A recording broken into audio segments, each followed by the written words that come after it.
इतिहास गवाह है, जब जब इंसानियत पर जुल्म के बादल छाए तब तब किसी न किसी महामानव ने जन्म लिया। लेकिन 14 अप्रैल 1891 को महू की धरती पर जो चिराग जला, उसने सिर्फ अंधकार नहीं मिटाया बल्कि सदियों से सोई हुई एक कौम की तकदीर बदल दी।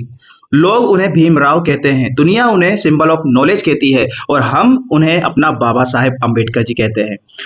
लोग कहते हैं कि हम उनकी मूर्तियां क्यों लगाते हैं। अरे दुनिया के बड़े बड़े विद्वान कोलंबिया यूनिवर्सिटी में आज भी उनके आगे सिर झुकाते हैं। लंदन स्कूल ऑफ इकोनॉमिक्स उन्हें डॉक्टर ऑफ ऑल साइंस कहता है। तुम एक शहर में उनकी मूर्ति रोकोगे, जाकर देखो जापान के बुद्ध विहार से लेकर अमेरिका के पुस्तकालयों तक और लंदन की सड़कों से लेकर संयुक्त राष्ट्र की गलियारों तक आज बाबा साहेब का नाम गूंज रहा है। वो किसी एक धर्म या जाति के नहीं, वो पूरी मानवता के मुक्तिदाता थे। जरा सोचो उस बालक के बारे में जिसे स्कूल की क्लास के बाहर बैठकर पढ़ना पड़ा, जिसे प्यास लगने पर पानी का मटका छूने की इजाजत नहीं थी, जिसके पास में फटे हुए कपड़े थे लेकिन आंखों में पूरी दुनिया को बदलने का सपना था।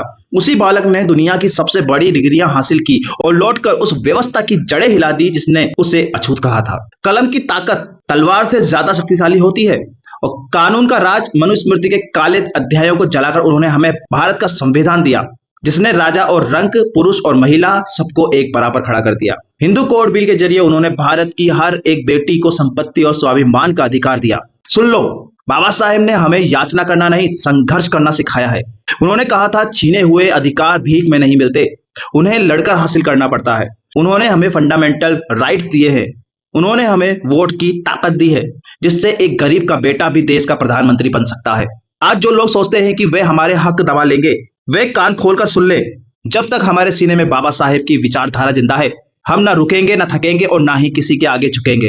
बाबा साहेब ने हमें झुकना नहीं, सिर उठाकर जीना सिखाया है। वो एक इंसान नहीं, एक विचार थे। इंसान मर जाते हैं लेकिन विचार अमर रहते हैं।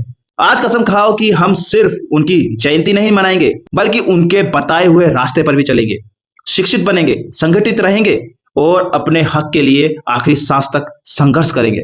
जब तक सूरज चांद रहेगा, बाबा साहेब का नाम रहेगा।